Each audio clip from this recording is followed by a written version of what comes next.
in to the 49ers Rush podcast, and here is your host, John Chapman.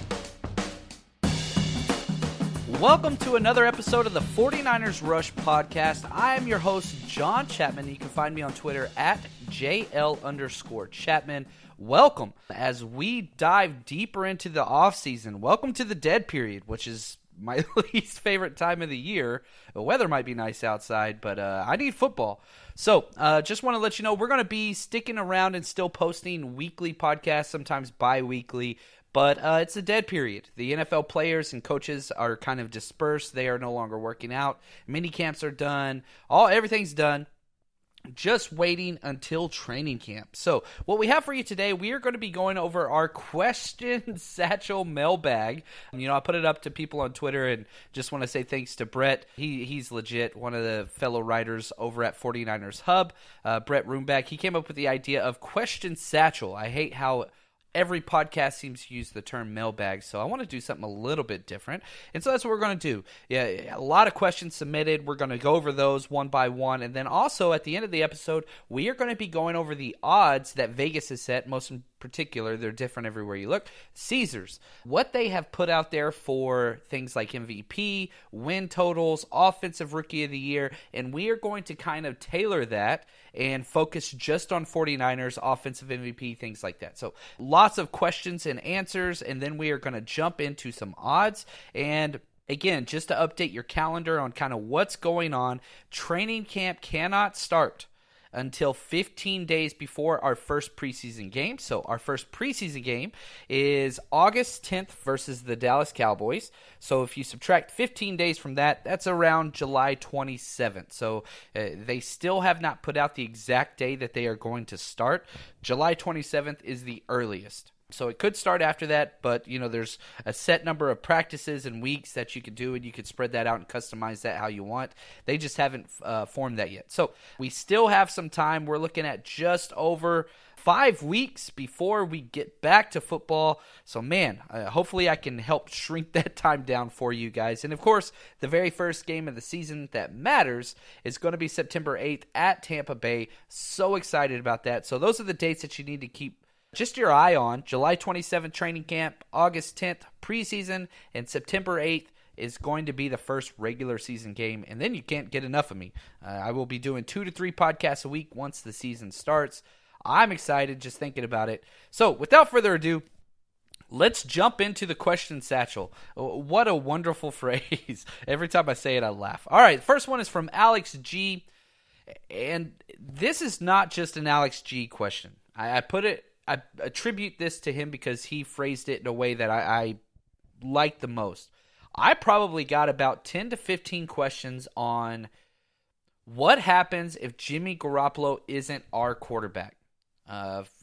Ranging from what does Jimmy have to do for us to move on past him? What other quarterbacks are out there that would be better than Jimmy G? How many win totals do we have to have for us to move on past this? If Jimmy G isn't the guy, is John Lynch fired? I mean, just so many of these questions. So here is how I pose this question to Twitter, because I hate these questions, but I understand in the back of our minds, we're like, man, we have a sour taste in our mouth. He didn't come out smoking hot like we thought he was going to be. Physically, he was smoking hot. He's gorgeous. I get it. But his numbers weren't great. And so I put this up on Twitter, and a lot of you guys voted, almost 500 votes, 493 votes in just 24 hours. And I said this: I love Jimmy Garoppolo, and I think great things are ahead. But how bad does 2019 need to be for you want to move on at quarterback?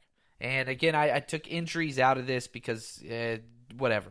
So the 3 criteria that I put to vote on were, what if the 49ers only win 0 to 3 games? Should we move on? 4 to 6 games, move on. Or keep Jimmy G no matter what. I was very proud of you guys for solidifying kind of my view on this. 52%, the vast majority, said keep Jimmy G no matter what. He is our quarterback. He's very, very young, 27 years old, will be this season. He's only 26 now. A very young quarterback with a lot of potential. 31% of you said if we win 0 to 3 games, this is the Adam Rank section. We'll talk a little bit more about that in a little bit. Said we need to move on if 0 to 3 games are won, and then 4 to 6 games won, 17%. So let's jump down this rabbit hole. And I hate this, but I want to get this out of the way, and then we can focus on players and lots of other stuff. And this is the dark time. This is when questions arise, and we're left with our dark thoughts at night, and we play them out. And so there is a time and a place for that, and I think it is now. I love Jimmy Garoppolo. I do believe that he could be a top 10 quarterback or even better in the NFL, and so you can win a Super Bowl with this guy. I truly do believe that. But let's play with this. So let's say we only win 0-3 games, or his touchdown to interception ratio is even, and whatever. So here's the deal. Let's just say you want to move on past him. So let's look at the logistics to that and the financial compensation that is associated with that. A lot of people love Nick Mullins. I love Nick Mullins. Is Nick Mullins a starting franchise caliber quarterback? Hell no. His physical limitations are well documented. Undrafted free agent, which I get it.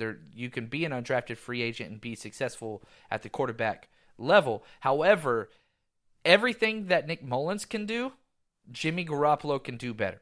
And you cannot say the other way around. Nick Mullins cannot make the same passes that Jimmy Garoppolo makes. He just cannot. Physically, he can't. So if you are on the Nick Mullins bandwagon, and I love that guy, he's going to be our backup and our number 2, and that's exactly what he should be. He should be a backup, and I hope that we re-sign him to a 4-year deal as a backup quarterback. Nick Mullins, I think, is going to be sticking around with Kyle Shanahan for a while. I love that. So back to Jimmy Garoppolo. Here's the crazy thing. I went into this, I do a lot of contract work and break them down, but the 49ers could walk away very cheaply away from Jimmy Garoppolo. I don't think that we should do that, but just the numbers themselves. When Jimmy Garoppolo's numbers came out on his contract, everybody blew their lid, and they were just all saying things like, oh my gosh, he's only played this many games, and That's not how we do things. Parag is amazing. Our financial guy, we are the opposite of guaranteed contracts, which from a player's perspective sucks, but from an ownership and fan perspective is great. So if the 49ers decided, you know what, we want to walk away from you, there is only $4.2 million dead cap left on his deal after this year. You can walk away. Now, there's a whole bunch of money tied to him, but that's the thing. You just walk away.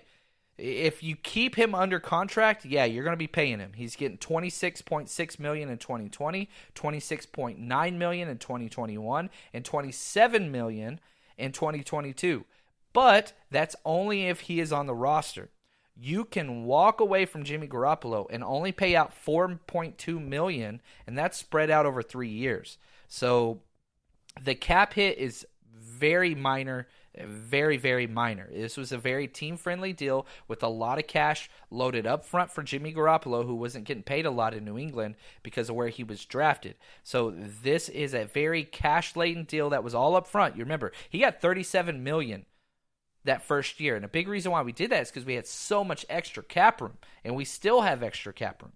Now, do I think we will walk away? Hell no. But if for some reason the world falls apart, and Jimmy Garoppolo is no longer gorgeous or a good quarterback, and they did have to move away, we are not tied to him financially in the future. But again, now let's come back to reality. It's funny whenever you start to do research on these questions. You start off with somebody asks a question, and you'll be like, oh, I totally think this. Let's do some research. Unfortunately, sometimes the research will pull you away from, and I think this is a good thing, will pull you away from what your initial thoughts or actual beliefs are. And you have to struggle with that tension of, well, yeah, Jimmy Garoppolo is going to be our quarterback. Financially, he doesn't have to be our quarterback. And you wrestle with that tension. Having said all those things, Jimmy Garoppolo is going to be our quarterback. So then let's move on to the next question of, if not Jimmy Garoppolo, then who? It's not going to be Nick Mullins. He is an average quarterback at best. He's not the guy that's going to take you over the limit. Then there were reports coming out this week talking about Kirk Cousins could be a possibility. I cannot believe this stuff, man.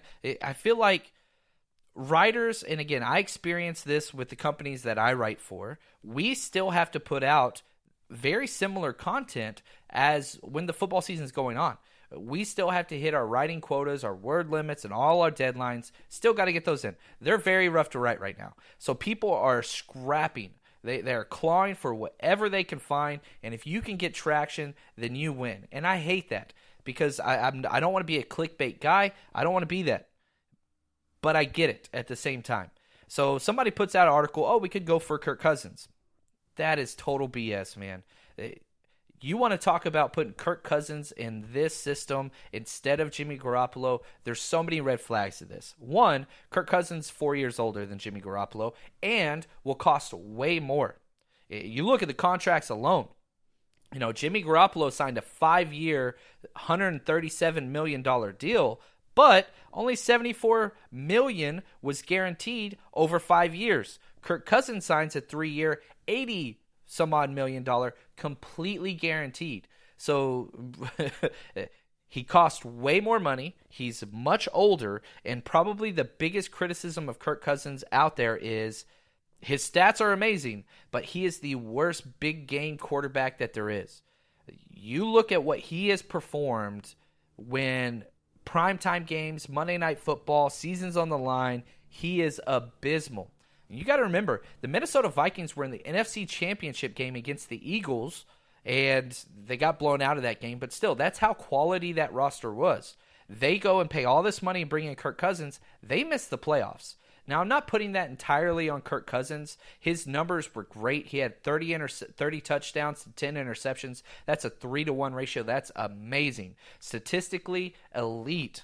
But versus top-tier competition, he never shows up. You know, I've made a lot of money in fantasy and DFS with Kirk Cousins because if he is playing in an early game that's not nationally televised, I buy. I put him in almost all my lineups, especially if he's at home or in a dome. However, anytime it's a Monday Night Football, division opponent, some type of significance whatsoever, I refuse to play him no matter what. And because of that, man, it always works out well. When things are on the line, he is garbage. Now, if you look at his career stats, he has a losing record. 34 wins, 37 losses, and 2 ties. That's the guy that you want to bank on? If 49ers fans are upset with Jimmy Garoppolo now, if you had Kirk Cousins, I don't think you'd be much happier. I really don't believe that's the way to go. And, you know, staying with this theme, Adam Rank, one of the NFL.com writers and fantasy people, he tries to get people riled up.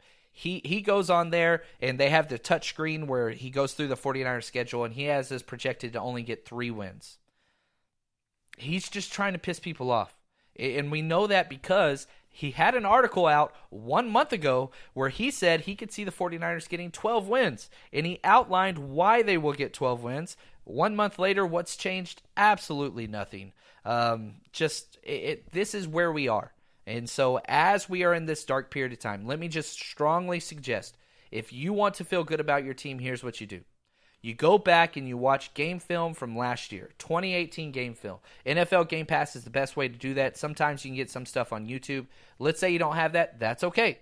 Then what you need to do is watch highlights and game film from college of our rookies. Spend time on things that are going to teach you about the players and make you feel better about the players. Because, again, we're fans. Yeah, this is my livelihood. I write and I record for a living. I get that. But at the end of the day, we want to have a good time and have fun with our team because, damn it, I'm a 49ers fan, and damn it, I love this team. There's going to be dark times, sure, but the offseason should be geared for fans to enjoy and get excited instead of all this bickering, and I hate all the stuff about 49ers fans whining. You critique your team, I get that. I'm very critical of the front office, and I will be with the questions going forward in today's podcast. However, when I have downtime, I want to be a fan. And so I go back and I watch games and I see how the close games, man, how did we lose this game and why? Did we improve on that from the previous year? I think we did. What does this translate to in the future? Man, I'm excited now. That's kind of what you need to do. So anyway, moving on to our next question. This is from Tony Meredith. He asked the question, Marcel Harris or Jaquiski Tartt at strong safety? Now, Couple questions or a couple caveats before we jump into this. It's been well documented this offseason about how we are switching from a traditional cover 3 with a single high safety predominantly to a little bit more of a 2 safety look. It's still going to be a modified cover 3. It's not going to be a true cover 4 where both safeties and both corners are responsible for the deep quarters. It's still the safeties are going to be a little bit more interchangeable. So it's not going to be clearly defined. So you kind of have to throw that strong safety mentality out there, which hurts Marcel Harris greatly in this debate. So let's go through and let's focus just on Tart versus Marcel Harris. So Jaquiski Tartt is absolutely elite. And the problem with that is he's not consistent. If you put Tartt's highlights up, he's unbelievable. You string together his highlights, and I've said this many times, his splash plays are remarkable. His interception last year was just bananas. The problem is his mistakes are also elite. He has the biggest up and down game film that there is. It's just all that I can put to it. Pro Football Focus, they graded him as a 66, which is not good. That's not starter quality. He had 36 tackles, 5 missed tackles. That's not great. 28 targets, where he was targeted 28 times by opposing quarterbacks. He allowed 21 receptions. That's a 75% completion percentage. That's awful. He allowed 2 touchdowns on 28 targets. That's awful. Now, let's go to the other side. He had 1 interception, 1 pass deflection, and 1 penalty against him on defense. Those are decent numbers. You can live with that. But he allowed 105.7 passer rating against. That is not good. And I will say this, outside of Richard Sherman and Quan Williams, the rest of our secondary, very similar numbers. We gave up a ridiculous amount of passer rating against us outside of those 2 secondary players. Now, let's jump to Harris. He played about 90 snaps less. So he played 358 total snaps as opposed to Tartt's 437 snaps. So a little bit smaller sample size, plus we have Tartt from previous years, so we kind of know who he is, his ceiling and his floor. Harris a little bit different. He got scored with a 40 from Pro Football Focus, which is about as bad a grade as you could possibly get. He had 27 tackles, 8 missed tackles. That's abysmal. One of the worst graded tacklers, according to Pro Football Focus, in the entire NFL. That's not just for a secondary player or safety. That's one of the worst for the entire NFL. He was targeted 15 times by opposing quarterbacks, allowed 11 receptions for a 73% catch percentage, 2 touchdowns allowed on only 11 receptions. That's awful. 0 interceptions. He did get 1 pass deflection, 2 penalties for 127.8 passer rating against. Now, the last thing that I have in my mind is versus the Rams game where Kittle broke the all-time record for receiving yards for a tight end. Don't think that record's going to last. I think he will break that at least once or twice more in his career, but somebody else might break it as well. Kelsey definitely is going to be in contention this year. But regardless of that game, Rams versus 49ers. Yeah, I live in LA. I was at the game, and I was sitting kind of in close to the end zone. And as you watch Jared Goff, and you go back and see this on game film, the read on almost every single play was Marcel Harris. They keyed off of him and picked him apart no matter what he did, which is saying a lot because we had some rough cornerback play in that game. But the weakest link was Marcel Harris. They completely obliterated this guy. So this is something that he's going to have to fix. I do not believe that Marcel Harris is a starting safety in this league, given it was his first year of play. He fought through his injury, all that kind of stuff. I get it. But he's got a pretty low floor. So he's going to have to work on some stuff. Now, this safety position is by far the worst position in the 49ers roster. So there's going to have to be somebody's going to have to step up. Preferably it would be Tartt, but if Harris is starting, this defense is going to be in big time trouble because he is just not technically sound. He's just not there yet. All right, next question from Devin G. First, he starts off with a comment, which I'm going to read selfishly, just because it made me happy. I'm obsessed with your podcast. I wait around daily to see if you completed it. Keep it up. My question relates to pass rush versus defensive back drama. Clearly, our front office has decided that our problem with our abysmal pass defense was our pass rush. As that's what they drafted into and pushed for in free agency. Do you think that this strategy is sound and will help out our pass defense, or do you believe that defensive backs need to be upgraded before we have top pass rush defense? So thank you, Devin. This is a great question, and it's funny because traditional metrics and value systems in the NFL, it goes like this, and I'm a victim of it. I'll be really honest with you. Quarterback, tier 1. Pass rush, tier 2.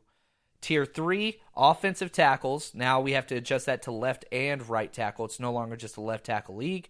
And cornerbacks. I think I'm going to adjust my tiered system that I've preached for a long time. Cornerbacks have to be brought up into that second tier. So the new tier for me, personally, quarterbacks by themselves, pass rush and corners, tier 2. Third tier is going to be offensive tackles. Then tier 4 and below, it's really whatever position. I don't think there's really much outside of that. You could talk about wide receiver. You talk about whatever. I don't want to get into that. But let's stay on this question. It's kind of the chicken before the egg concept. Because our front office, you are correct. They seem to have decided we cannot fix both of these this offseason. We're going to focus on one, and we are going to correct the absolute absence of pass rush, and we are going to go completely pass rush heavy. We trade a future second-round pick and pay top-tier contract to D Ford. Then with our second overall pick, we go get Bosa.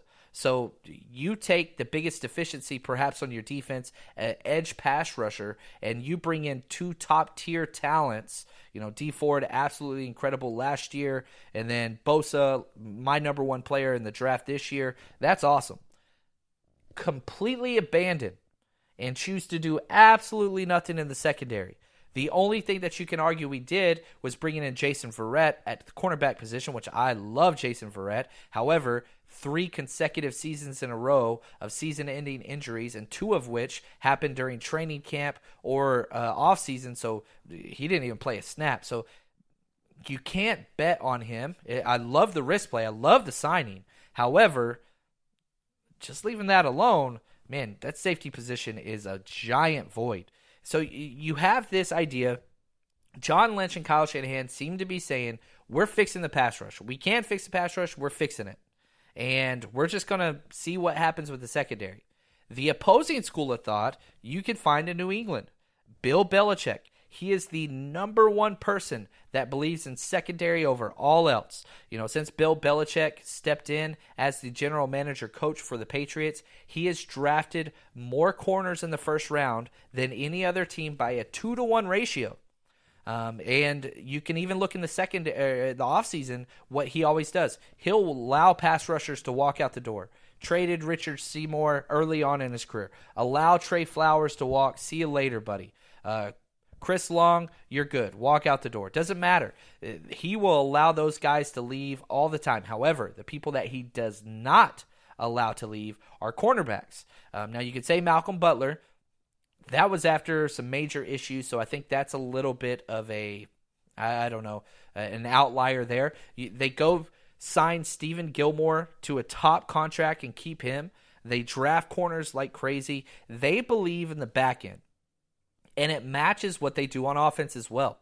If you watch what New England does, their number one job on offense is no turnovers, get the ball out quick. That's it. We're going to run the ball like crazy, no turnovers, get the ball out quick. Anytime Tom Brady's about to get hit, he'll duck his head, turn away, and throw the ball away more than any other quarterback in the NFL. And so this makes his passing complete. I can't say that word. Good Lord. Completion percentage, awful.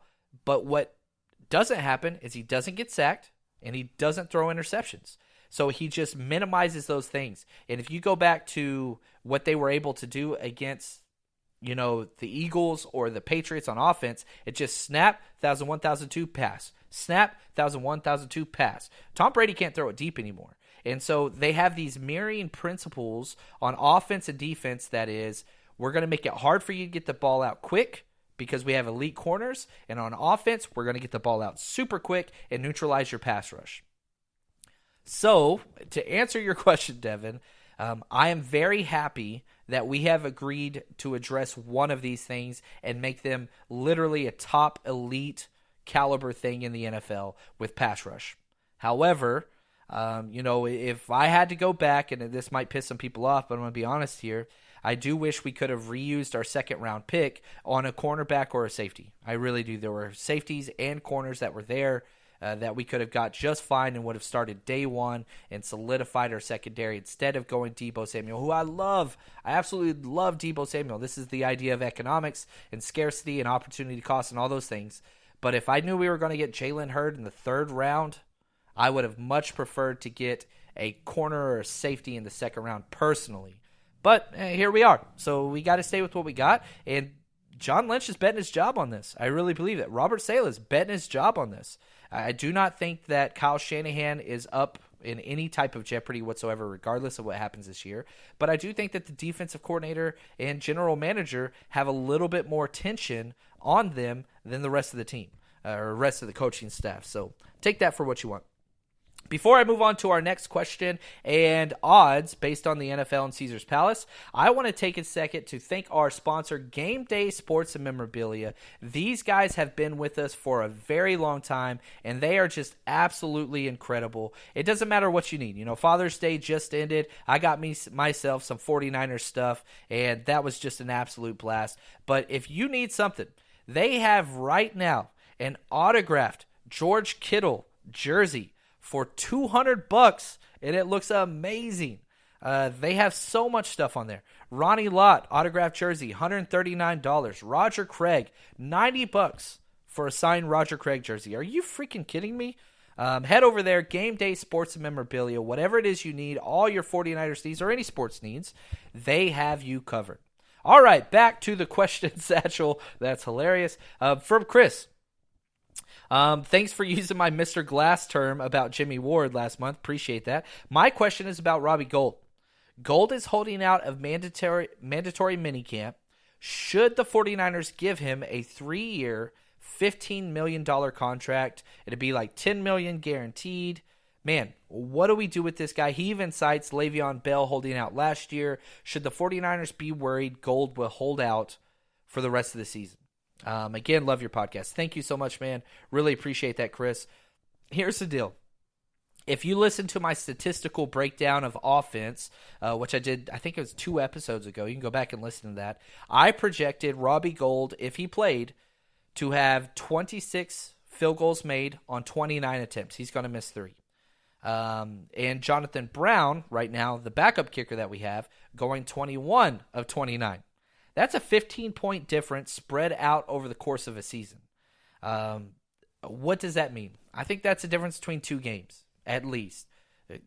Especially with our offensive woes and our red zone, how terrible we have been in the red zone. Kicker is very, very important.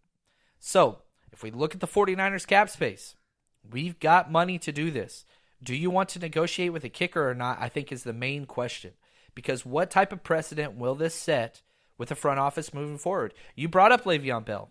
Well, what happened? Le'Veon Bell said, screw it. You guys have made me have 400-plus touches each year. You're ruining my career. I'm out of it. I don't care. So he sits out. The Steelers made their choice. Then you've got Antonio Brown drama. They've made their choice. We are not going to side with players, and it didn't work out for them either time. If you are wanting to set that type of precedent with your roster now, look, we're not dealing with holdouts and all these things. Why not make that stance against a kicker? It seems pretty cheap to just be like, hey, yeah, we're not doing this, guys. If you don't want to play, you don't have to play. And the Bears, there's no doubt that the Bears and Robbie Gould have been very forthright in saying, we want to be back together. Robbie Gould, it's where he's from. It's where his family lives. He wants to go back to Chicago. They are a playoff team, all those things. That's where he wants to be. The Bears are going to have to pay up.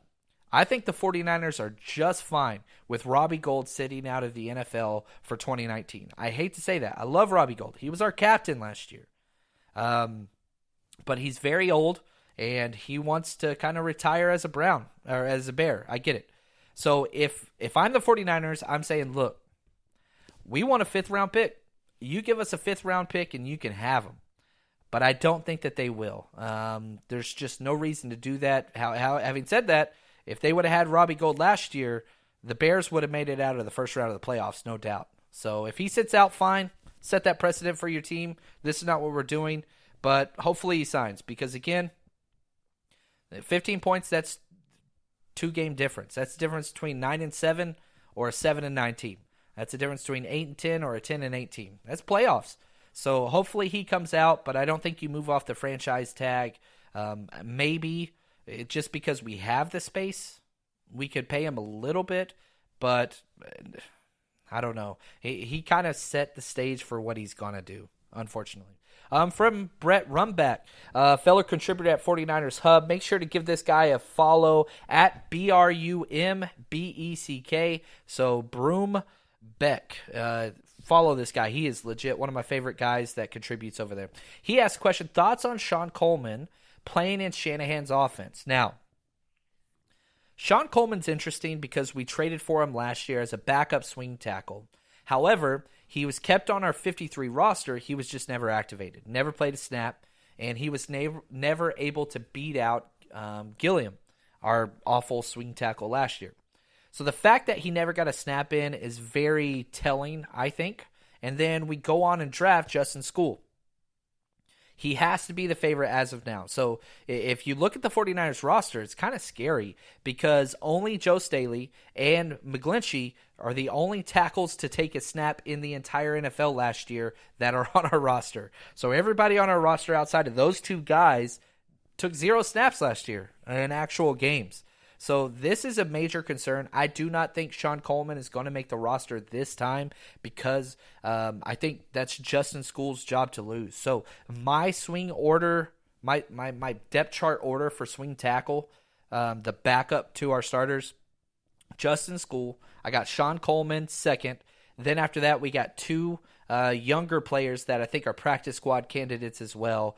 Christian DeLauro, and then Daniel Brunskill. So either of those 2 guys. And then we got Willie Beavers, who was a big-time draft prospect a few years ago, but just has not panned out. But anyway, I really do think Justin School's going to be the guy. I think Sean Coleman's going to be waived. He's going to be cut, I think. All right, from JG. He asks, who will have the most sacks in 2019 for the 49ers? All right, this is a great question, and this is a tough question. In the past, it was always easy. It was, it's going to be DeForest Buckner, who had 12 last year. I do think that DeForest Buckner wins it again. So if we step back real quick, the 49ers were 22nd in the league with only 37 sacks last year. I think that is going to be dramatically improved. 52 was the league lead. I don't think we're going to get there, but if we have that, I think 45 is a legit sack total for us this year. And again, sack numbers are great. Pressures were abysmal for the 49ers. So I think this is one of those things that can be helped a lot. Yeah, John Lynch spoke about in one of his most recent press conferences. He said, we did a study on the most fast, quick pass attacks in the NFL, and sure enough, we were near the bottom with how teams approached us. So a lot of teams just had a real quick pass attack against our defense. They didn't have to because our pressures were so low. That's going to change. That's going to be the dramatic change. The sack numbers I don't think are going to be as drastic as just watching the film and getting the feel for how quick the ball is coming out or going to have to come out, because if not, there are going to be a lot of sacks. So my projected sack total, I have DeForest Buckner with 11, so down 1 from last year. D Ford had 13 last year. I have him getting 10. Bosa, rookie, I have him getting 9. So 11, 10, 9. This 3-headed beast of pass rush is what I want, and I think we're going to have it. It's going to be a thing of beauty where we will be able to see DeForest Buckner's going to have a 2-sack game, and Ford and Bosa won't have anything. Then there's going to be Defoe's going to have a no-sack game, and Bosa's going to have 2. It's going to be a matchup, feast or famine, but one of these guys is going to have a damn game almost every week. I really feel that way. Then if we move to kind of the second-tier players, I have Solomon Thomas getting 4 sacks. That would be awesome. He only had 1 last year. Move him inside. Let's see what he can do. Eric Armstead had 3. I think that number should stay the same. Might go down because I think his snaps are going to go down consistently. Ronald Blair had 5.5 last year. I think 3. Quan Alexander, I have him getting 2. DJ Reed getting 1. Some of our secondary guys are going to get kind of between that 2 to 4.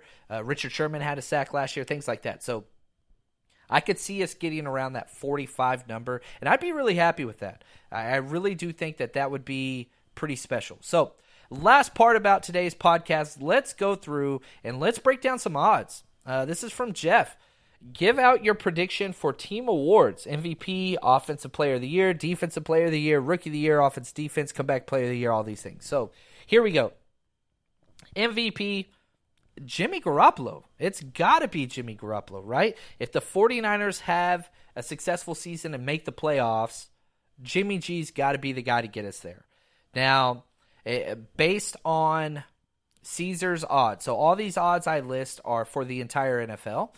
He is a 40-1 odds to win the MVP for the entire NFL. He's 14th best as of now. So you can see exactly where they see him to be statistically. Now, Offensive Player of the Year, it's got to be George Kittle. That guy, if you could give the tight end to a rookie, I think he is well deserving. He is unbelievable. The best tight end in the league after only 2 years in the league is just insane. So Defensive Player of the Year, Buckner. I'm still sticking to that. I have him getting the most sacks. He will be the snap leader of our defense, him and Fred Warner. He is the Iron Man of all defensive linemen in the NFL. He is a 60-1 chance of winning Defensive Player of the Year. Quan Alexander is second with 80-1, D Ford 90-1, and Nick Bosa, the rookie, 150-1. So if you're wanting to go put down a crazy bet for Defensive Player of the Year, you can make some money on that. Although I would probably hold off those. Defensive Player of the Year usually has a lot to do with name recognition, which unfortunately Buckner hasn't received. I think he's one of the most underrated players in the entire NFL, and it's not close. Now, Offensive Rookie of the Year, just for 49ers, Deebo Samuel, I think it has to be him. The fact that he is going to be a day one starter in 2 wide receiver sets, I think it's going to be pretty special. Now, Jalen Hurd is a little bit behind him, but based off of Caesars again, NFL Offensive Rookie of the Year, Deebo has 70-1 odds. He's the 8th favored prospect, and Jalen Hurd is at 45-1 odds. Deebo's not a bad play there, to be honest with you. It's not a stretch to say he could be the number 1 wide receiver in our offense. I think it's going to be Pettis, but there's a chance it could be Deebo. Maybe he does catch fire. Defensive Rookie of the Year, much better odds. Joey Bosa, oh gosh, man, I keep doing that. Nick Bosa has 7-1 odds, which are the best odds. He is the favorite to win Defensive Rookie of the Year, according to Caesars already. So 7-1 odds on there. Comeback Player of the Year, I think it's going to be Jason Verrett. If that kid plays, he will start every single game for the 49ers opposite of Richard Sherman. I believe that. Total wins, they have us projected at 8.5. So that 8 is the over-under, that 8-9, which puts us as a bubble playoff team. Now, Super Bowl winner, they have us at 35-1 odds, which is 17th best in the NFL. So we are right at that mid-tier point. You can see with the projected win totals, right at the midpoint. Super Bowl odds, right at the midpoint. But, yeah, it's what it is. It's what it is. Now, NFC champions, winning the entire NFC, we are 18-1 odds, or the 10th best. So take that for what you want. And NFC champs, to win the NFC West champs, sorry about that, we are 5-1 odds. So we are 3rd behind the Rams and the Seahawks. So that gives you a little snapshot of where the money projects the 49ers to do. And I'm kind of in agreement with those. I really do think 9-7 would be a success. I would be very, very happy going from 4 wins to 9 wins. Take that for what you want. Now, next episode is going to be a little bit different. I'm going to be doing a joint podcast with NFL Express and at host Chuck B. I'm over there all the time. If you want to go hit subscribe to that, we just talk NFL stuff. It's not fantasy. It's not 49ers specific. It is the entire NFL, and we are doing our divisional breakdown. So what we will be doing with our next podcast is breaking down the NFC West and ranking each individual position group 1, 2, 3, or 4 just between the NFC West. So we'll do quarterbacks, all right? Who has the best quarterbacks, and we'll rank them. Who has the best running backs? Who has the best offensive line? We'll go entire offense, entire defense, tally those results, and predict our winners by doing that. So stay tuned and stay strong, faithful.